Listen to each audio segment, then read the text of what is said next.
Eyes of the Nine. This is the Warband focus of this Warband for Warhammer Underworlds. I'm just gonna call it Night Vault or Shadespire. We'll see. Any of those three names. Yeah, we got a look at the miniatures again. We get two cultists, a female and a male, a goat man, and we've seen the miniatures. What's more interesting is obviously their stats or their cards. This guy is kind of like a monster. Well, obviously he is a monster, but also when it comes to range damage. And these guys have something quite interesting in the fact that they have different requisites for getting inspired and all that. I mean, a lot of them do have that. A lot of not. I know sepulchral guards have it. Because yes, I know sepulchral guard has it. And I think there are like two others that also have several different inspiring. Anyways, for them it's what's called. This guy needs to basically use a bolt of change to get inspired. He needs to succeed. It doesn't say how many spell dice he throws, so does it just work immediately?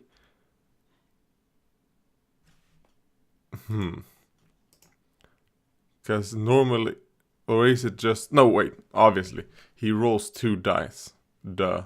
So he just needs, a focus, and it will work.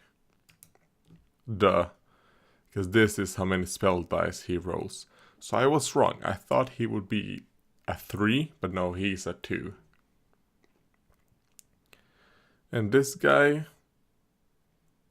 pretty easy.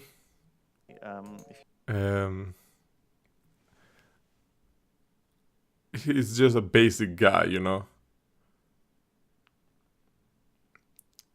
Does decent. Well, he does a decent amount of damage, decent hit chance.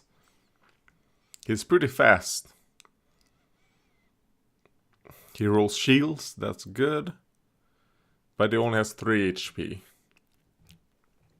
So he has potential to do a lot of damage. But, you kind of want to get him close to this guy. So when this guy uses Bolt of Change, both of them get inspired. There you go. But these two right here are like, what's called? I kind of like my favorite in this one. Yes, they kind of like, well, like they say, they are rivals.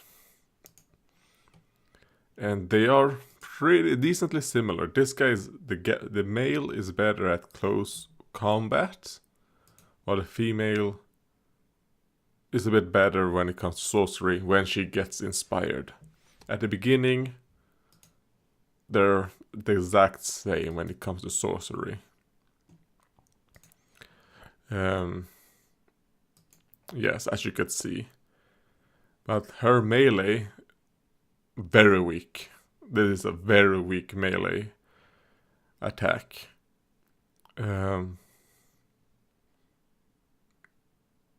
Yeah, I mean, like they say, you want to plonk her on like an objective and just cast spells. Because when she gets upgraded, she doesn't do any more damage. She still only does 1 damage. She has a higher chance to, get the damage in. But she also has Cleave. And Cleave ignores shields. And, well, a lot of tough guys have shields. So that's very good if you just want to, if you like, oh, I need 1 damage, and this guy has, maybe they have put someone on guard. Well, now you ignore their shields. So that's good. And 3 range. Yeah. Then the boy, a bit better, close range. You want to get him inspired, just to increase his chance to hit.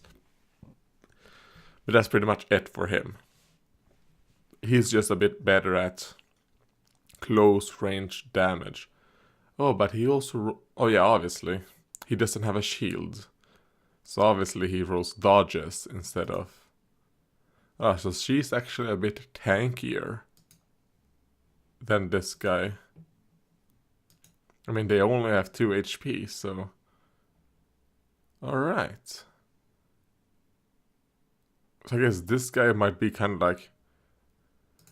You want to use her at range when someone tries to get close to her. You get this guy to just come in, get that assist, do that 2 damage. So even though they're rivals, they look like they would work together pretty well. And then the blue horrors and the brimstone horrors. Oh yeah, one thing I also forgot to mention about this guy is that he can summon blue horrors if there are none, already on the field. On any starting hex. So it could be on your opponent's starting hex. It's kind of like if you start the game and you play against someone who doesn't have 7 guys, you can just summon a blue horror on their side immediately. And the blue horror is not bad. 3 range attack. He rolls 3 swords. Alright, he only does 1 damage. He's very weak, which is obvious. He should be extremely weak. He moves decent. 3 is good, is very good. Especially when you have a 3 range. That's basically like a 6 hex damage bubble, But when he dies, they become a brimstone horror. So that's kind of it. I think these fighters cannot be given attack action upgrades. Cannot be given attack action upgrades. Oh yeah, you cannot upgrade him, and you cannot inspire him. Makes sense. These attack actions, there are probably like some upgrade cards, kind of like buff the blue horror's HP by 1 until it dies, and then remove that. Something like that, maybe. Let's see. When this fighter would be taken out of action, instead of replace the fighter's miniature with brimstone horrors. It is not driven back.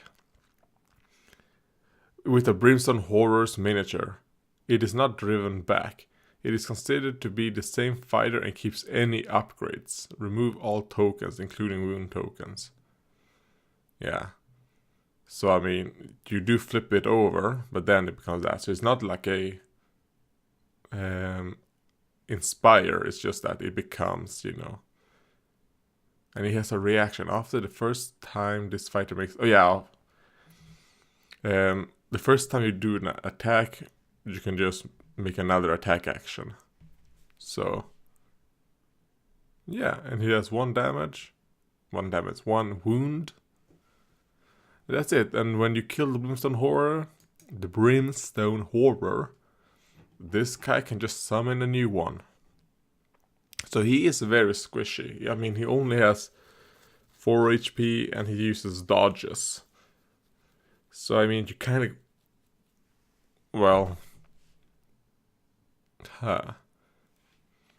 Because it's kind of like, alright, you don't want him to be too far back because you kind of want him to maybe get a bit... I mean, would you even care if he gets inspired or not? Maybe. Because just getting those horrors and just every time they manage to kill the brimstone, a new blue horror comes out. So, yeah. They seem like an interesting warband. The only one that I'm a bit is this guy. I mean, he is good. He is good for what he does, with just damage. But that's it. Which I guess they kind of need one just basic guy. Because all of them are quite, quite good. So this is the board control what's it called? Board control team, Warband, whatever.